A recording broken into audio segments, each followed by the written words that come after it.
아버님께서는 굉장히 부드럽고 섬세하신 분이지만 자기 일 같은 거, 그림 같은 데서는 굉장히 강한 면을 보이신 외유내강 그런 분이라고 생각하고 있습니다. 아버님이 소인이에요. 키가 참 작아요. 150 정도밖에 안 돼요. 소인이에요. 그 소인 안에서 강한 뜨거운 거는 굉장히 뜨거워요. 속이 뜨거워요. 제가 생각하는 걸로는 수묵작품에 대한 거는 아마 크게 박생강 선생님의 그게 아마 좀 덜 하셨던 것 같아요. 바로 이제 그 인도 다녀오시고 또 그리고 74세 그때 글랑빨레 전시했을 때 채색으로 이제 확 넘어오면서 그 채색의 강렬함 그리고 이제 채색이 갖고 있는 그 우리의 고유한 색을 가지고 본인만의 구도, 본인만의 그런 표현 방법으로 그래서 이제 박생강 선생님이 아마 이제 제대로 평가를 받았던 걸로 저는 기억을 하죠. 언젠가는 한 번은 이 채색화 쪽에서 아니면 한국화의 쪽에서 재평가를 받으셔야 될 작가라고 저는 생각을, 그러니까 우리가 뭐 단청이나 민화나 이런 요소들, 그 강렬한 색을 가지고 선생님이 그거를 본인의 이야기로 풀어 가셨다라는 부분인데, 민화가 갖고 있는 그런 서민적인 것들, 그런 것들을 선생님이 풀어 가셨다라고 보면 그런 점들이 후세에 동양화를 하는 작가들이 좀 본받아야 되지 않을까라는 생각을 갖죠. 작가로서의 투철한 그런 장인정신, 그런 부분이 저로서는 개인적으로 좀 본받고 싶었던 그런 점이죠.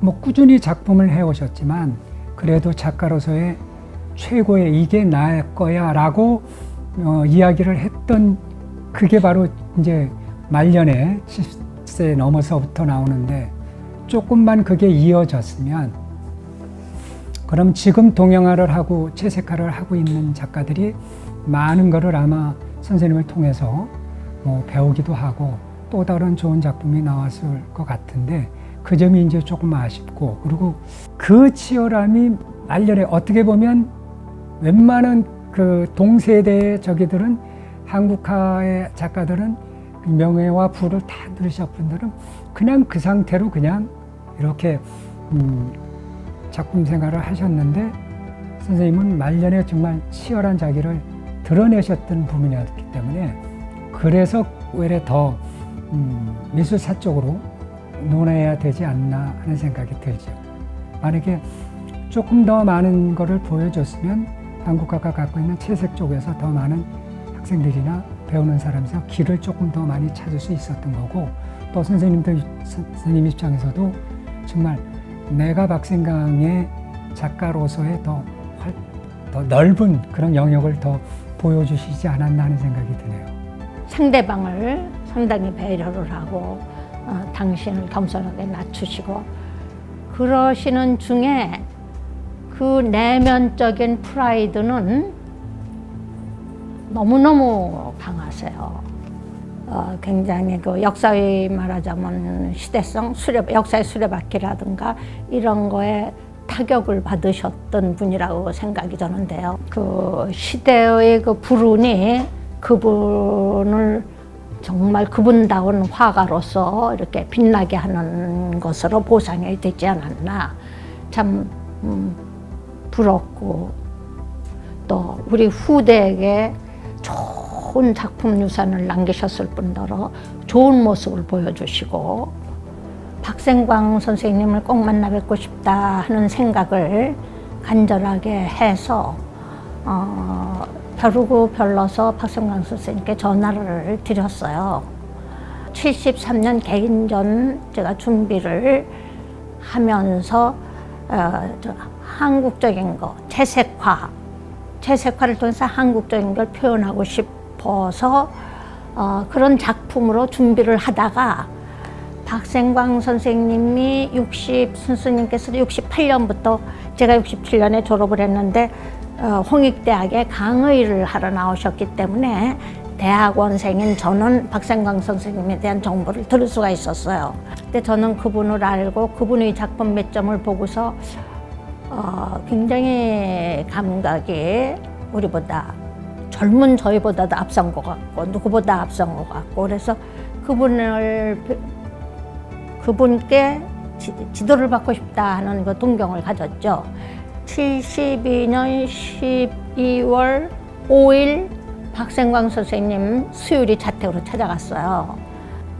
저렇게 복잡하게 하지 마라 그러시면서 손수 이렇게 제 스케치북에다가 그림을 그리시면서 제 1회 개인전 때 이렇게 오셔서 이렇게 사인을 해주신 걸로 봤을 때 제 개인전을 보시고 그리고 그 후에 이제 제가 박생광 선생님에 관한 글도 읽고 보니까 74년에 가셨더라고요.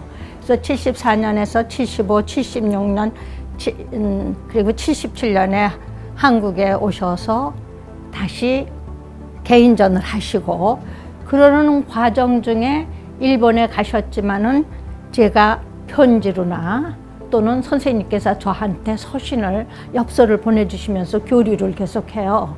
박 선생님께서 74년에 그 일본에 가셔서 백운이라는 작품을 대작을 180호 거의 200호에 가까운 작품을 제작을 하셔서 원전에 출품하셔서 원전의 추천 작가가 되셔요. 그러니까 그 한국 작가 출신으로 아마 이렇게 원전 추천 작가 되는 일이 아마 이분 한 분이시지 않았을까 싶고 그 선생님도 기분이 좋으셨는지 저한테 이렇게 원전 추천 작가가 됐다. 그러니까 남편이나 자식들 잘 안녕하시냐 뭐 그런 인사말로 해서 써주시고 아버님은 굉장히 자유분방한 분이었어요. 그래서 교우관계가 굉장히 넓었어요. 본인이 얘기를 하셨어요. 난 프로다 그랬어요. 뭐냐면 술을 먹고는 술을 그리 즐겨 하시는데 술 드시고는 절대 붓을 안 들어요. 술김에 안 그린다는 거죠. 그래 난 프로이기 때문에 항상 자기 그 작품의 모든 그 교우관계나 모든 걸 작품에다 집중하려고 모든 걸 흡수하러 다니시는 분이에요. 그 40, 50대 한 60대까지는 자주 만났어요. 술도 하시고 자주 했는데 그러니까 서로 잘 아시죠. 그래서 서로 그런 건 있지만 말년에는 그 교우가 그 자기가 하고 싶은 게 너무 양은 많고 이제 그걸 받고 그러니까 양이 많고 그 한 시간은 얼마 안 남았고 그래서 뒤에는 자주 못 만났는데 아버지 그림을 보고 난 뒤부터는 내가 박생광 씨 제자였으면 좋겠다. 그래가지고 거의 한 1년을 매일 왔어요. 매일 이틀 걸리고 보고 그래가지고 그냥 보고 가고 그러면서 몇 년을 보더니 한 5년 만에 50년을 그렸다고 그래 아버님을 참 좋아라 하시고 존경하고 그랬죠. 이분이 누구를 좋다 그럴까 어떤 작가를 그래서 이 젊은 우리 이렇게 작가들 보면 한국 젊은 작가들 봐줄 수가 없대. 애들이 나쁜 아이들이래. 외국 잡지를 보고 인류를 베끼는 것도 아니고 경상도 말로 그것도 선생님 참 아들이 나쁘요. 후배 학아들 말씀하시는 겁니다. 왜요 그러면? 요것들이 작품을 하면 뺏기요. 카피한다 이 말이에요. 그것도 인류를 뺏기는 게 아니고 피카소 하면 금방 편하니까 인류를 이렇게 조합해서 뺏기요. 정말 나쁘요. 못 그려도 자기 그림을 그려야 되는데 그럼 저는 전현임 선생이 인정하는 작가는 누굴까? 제가 궁금하지 않습니까? 그래서 선생님 제가 그러면 어떤 분 좋습니까? 한국 작가로 그랬더니 민족적이고 두 분이 같은 이제 이 계열을 가신 거죠. 민화라든가 그다음에 후불 탱화 있죠.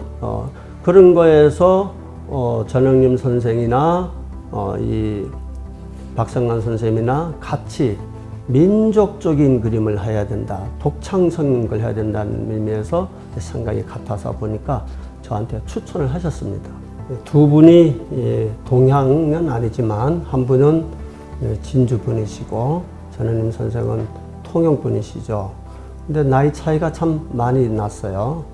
8살 차이가 나시는 분인데 박생관 선생하고 또 뭐 주변에 이제 모시고 젊은 두 사람이 이렇게 걸어오는데 멀리서 선생이 그 박생관 선생 보시더니 뭐라고 그러시냐면 저한테 반말도 안 하시는 분이 어이 영감태 오랜만이네 그러시는 거예요.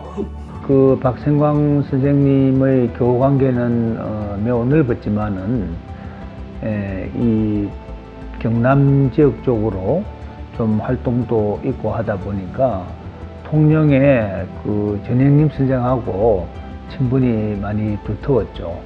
근데 그 두 분의 공통점은 형식적인 거나 이런 것을 뭐 굳이 따지고 이런 작가가 아니었기 때문에 좀 자유분방한 그런 스타일의 작가였기 때문에 그런 측면에서 저 박생광 선생과 전영림 선생은 서로 어떤 작품 세계를 비록 동양화와 서양화의 그런 장르의 구분은 있었지만은 주고받고 한 이런 교류가 원만하지 않았나 이렇게 생각하죠. 또 전영림 선생도 항상 저보고 박생광은 동양화가 아니다 이런 이야기를 저한테 많이 했어요. 그것은 기존의 어떤 틀이나 이런 데서 자유롭다는 그런 것을 이제 이야기한 거죠. 이러다 보니까 이제 두 분이 가까워질 수밖에 없고 예술 세계에서 많은 영향력을 나는 줬다고 봅니다. 전에 도트리비시 회장이 와서 말씀하시기로도 아니 이렇게 한국에 깊이 숨어 계시는 분이 어떻게 이게 현대에 돌아가는 걸 다 이렇게 꿰뚫고 작품이 이렇게 강하게 나오냐 그런 거거든. 그게 아니고 맨날 책을 보세요. 남들은 어디 천재적인 작가라고 그러는데 본인도 얘기했지만 자기 노력이 거의 70%라고 그랬어요. 우리 거에다 현대적인 거, 우리 색깔 그래가지고 그걸 만들어 보고 가신 거 아닌가 그렇게 저도 생각이 한번 듭니다.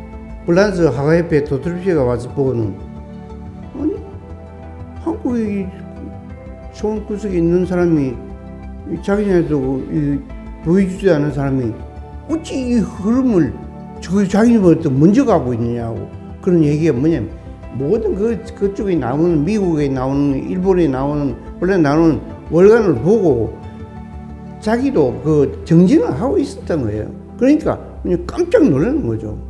우리의 뜻, 우리의 색, 현대 기법을 그 세 가지를 해서 그림을 그리기 시작하겠다 그랬는데 테마를 우리나라 테마를 다 잡았어요. 그건 당분부터 현재까지죠. 그걸 이상혁 감독, KBS 감독한테 자료를 달라고 그랬어요. 자료를 다 그 책을 가지고 보니까 우리나라가 거의 불교 아닙니까? 불교가 아니니까 불교 원산지에 가봐야 되겠다. 그래서 인도를 가신 거예요. 그 인도 그림을 많이 그렸어요. 그때는 마지막 그림 같이 뭐 칼리 같은 거는 그 스케치, 그 다음에 주선, 그 다음에 색칠하고 다 이렇게 해서 시간이 걸리는 걸 그렸는데 인도 그 그림이 많이 있죠. 그래 남아 있죠. 예.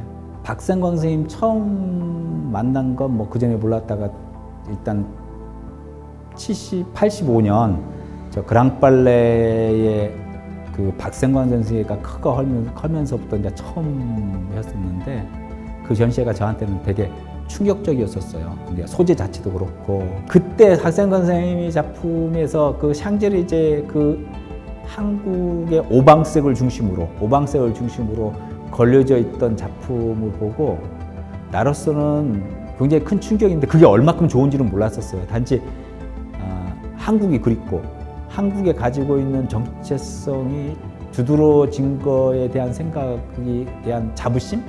이거 뭐 특별전을 우리가 입구하게 해달라. 천호 2개 걸릴 수 있냐? 걸릴 수 있다니까.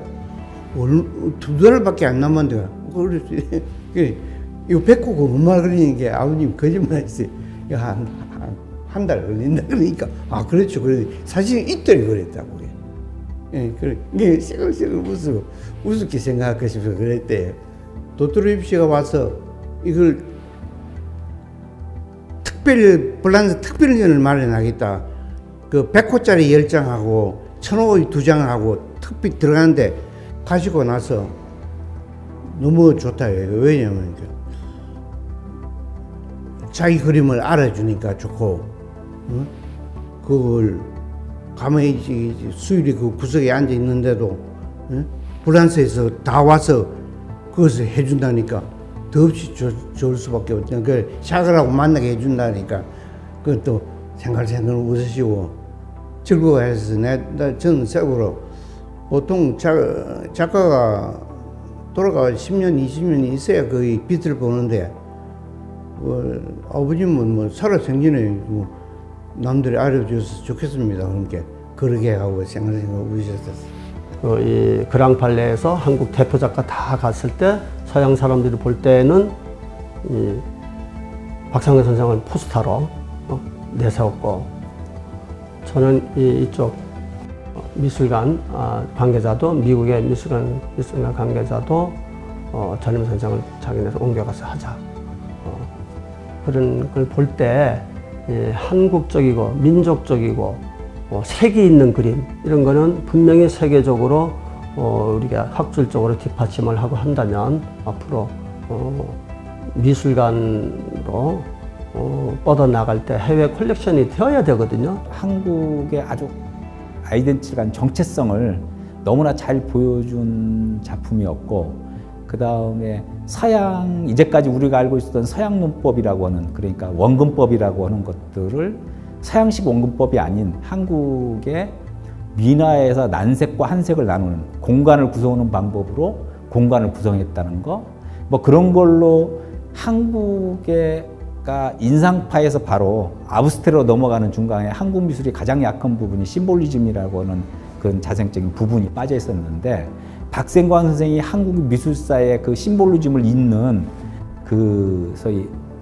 중요한 역할을 하신 분이 아닌가 싶은 생각이에요. 거기서 박상권 선생님에 대한 확고한 한국 미술사에 아마 큰 영향, 그 중요한 부분을 차지하는 부분이 중에 하나일 거예요. 심볼리즘이라는 것들이. 검소하되 누추하지 않고 화려하되 사치스럽지 않는 그 미술이 한국 미술의 정점이지 않나 싶고, 이 박생광 선생님 작품도 화려하지만 사실은 사치스럽지 않고 하여튼 검소하지만 누추하지 않는 가장 기본적인 걸 담고 있는 미술품이 아닌가 싶은 생각입니다. 제가 마지막에 그 책을 만들 때 보니까 40대부터 그런 작품을 생각하고 계셨던 거예요.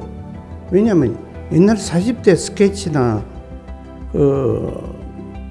보면 그 마지막 그림의 탈이나 말이에요. 무속, 샤머니즘이 나오거든요. 우리 걸 하고 싶은 그 생각이 40대부터 계셨다는 얘기죠. 진주에 계실 때도 스케치가 좀 있는데 그냥 탈들 뭐 이상한 그 무속적인 거를 아예 스케치를 했어요. 그래서 그때부터 그런 마음을 갖고 계셨구나. 그게 다 집합이 돼서 터진 게 아니고 사실은 쭉 이렇게 이루어온 거예요. 옛날에 하고 싶었던 걸 이제 한번 만들어 보자. 그런 마음에서 전 탄생했다고 봐요. 뜻은 우리 거대. 색깔은 단청해서, 화법은 현대화. 아버님이 일본서도 초현대적인 기법을 하실 때요. 그 세 개 가지고 내가 한다고 그런 말씀을 하셨어요. 박생광 선생님의 작품에서 마지막 한 3년 작품은 라인으로 그리고 라인에서 한색과 난색을 나눠서 공간을 구성하면서 나눴던 것들이 마지막 한 3년 작품에서는 그 약간 먹물로 거기 경계선을 흐트러뜨려요. 그 경계선을 흐트러뜨리는 것들을 똑같이 앤디 워홀이라는 사람도 그 세리그라피라는 작품에서 나중에 돌아가시기 한 4, 5년 동안은 똑같이 그 세리그라피를 찍지만 경계선을 흐트리는 작업들이 있거든요. 그러니까 예를 들면 크레용으로 다시 위에다가 형태 위에다 그려서 그 형태 자체를 흔들리게 만드는 것들, 그게 공간을 구성하는 방법들인데 박생광 사람도 말년 작품을 그런 식으로 많이 흐트러뜨렸더라고요. 그 공간의 구성을 보니까 그 앤디 워홀이라는 사람을 분명히 알아서는 그걸 아니었을 거예요. 자생적으로 너무나 딱딱한 라인이나 구성 자체가 획일화되어 있고 경계화되어 있는 그런 것들에서 회화적인 요소가 아마 되게 필요했었을 거예요. 그 회화적인 의미로 말년 작품들은 먹물이 얼룩지게 만드는 것들은 되게 중요한 기법 중에 하나인데 그걸 돌아가시기 한 3, 4년 전부터 하셨더라고요. 근데 그런 것들이 되게 중요한 역할을 했던 생각은 듭니다. 그 채도가 떨어진 것이 점점 멀리 있고 채도가 짙은 것이 가까이 있는 채도를 중심으로 원근법을 만들거든요. 근데 한국에서의 민화에서 원근법은 따뜻한 색과 차가운 색을 같이 붙여서 차가운 색이 뒤로 가고 따뜻한 색이 앞으로 나오는 그런 색에 대한 원리를 부딪혀서 나오는 원근법이 한국적 원근법이었었어요. 근데 그런 것들을 박생광 선생님이 너무나 잘 가져다가 잘 갖다 붙이신 것이 박생광 선생님의 가장 그 작품의 특이성이 아닌가, 한국의 전체성이 아닌가 싶은 생각입니다. 아버님의 옛날 그 기법대로 배운 기법대로 하려고 그랬는데 그게 안 되겠다 그러더라고요. 왜요? 옛날에는 그 스케치를 하고 거기다 이제 선을 긋고 그 다음에 색을 집어넣고 그 다음에 색을 죽이고 그래 했는데 그게 하면 시간이 많이 걸리거든요. 그게 말라야 되고 또 막 그 굳은 뒤에 하니까 적어도 보름 이상 걸리니까 한 이틀 만에 그려야 되겠다. 백호 한 장을. 스케치도 없어지는 거죠. 시간이 없으니까. 이제 몸이 좀 아프고 하니까 시간이 없으니까. 그래서 마지막에는 그냥 그 생각의 그 형상을 바로 하고 그냥 감정 죽이고 살리는 거로 해서 포인트만 넣어버리는 그 단순한 쪽으로 가지 않았나 생각합니다. 우리가 선이라고 얘기하는 거는 그냥 그 모필이 갖고 있는 긴 중몽에서 나오는 걸 선이라고만 자꾸 생각을 하는데 이 박생광 선생님 선은 굵은 선으로 황색선을 긋죠. 선으로 일단은 굵은 걸로 이미지를 모티브를 표현하고 그 면들 나머지 면을 색을 맺고 가는 방식이었죠. 이제 그게 또 다른 작가들하고는 전혀 다른 방법.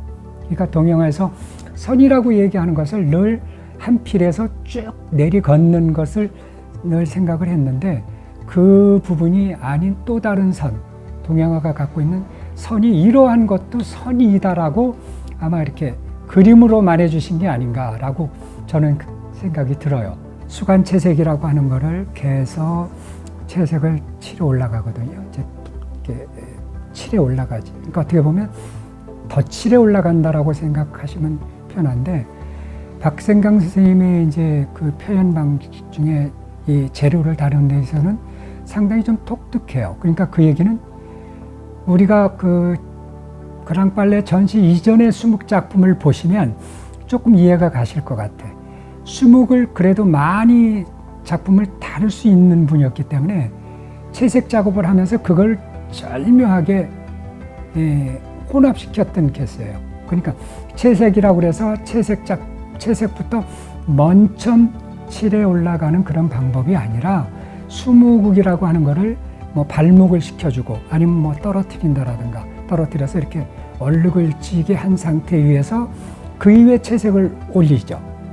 그러면은 그 아주 미묘한, 그러니까 채색이 안에서 먹이 받쳐주고 하는 그 미묘한 것을 그거를 선생님은 이제 느끼신 거지.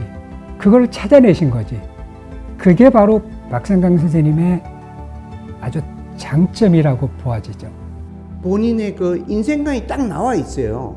뭐냐면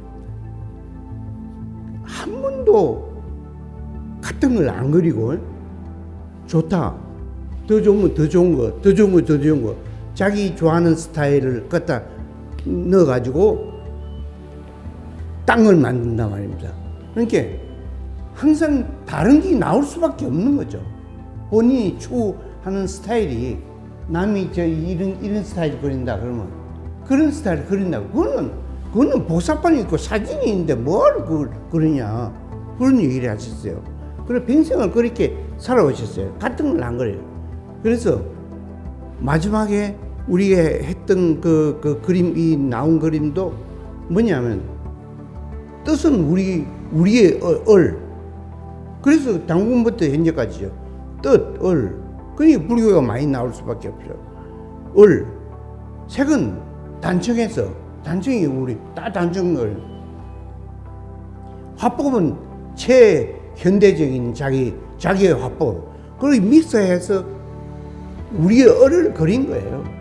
색을 보면 생명력을 느낍니다.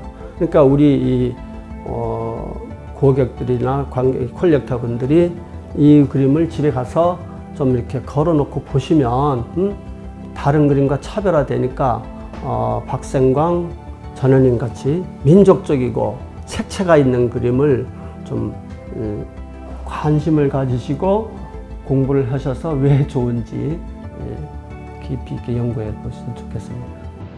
아시다시피 우리나라는 외세의 침략이라든가 또 유교 동란이라든가 이런 부분이 많아가지고 미술이 이제 제대로 형성되기가 어려운 그런 시대를 겪었죠.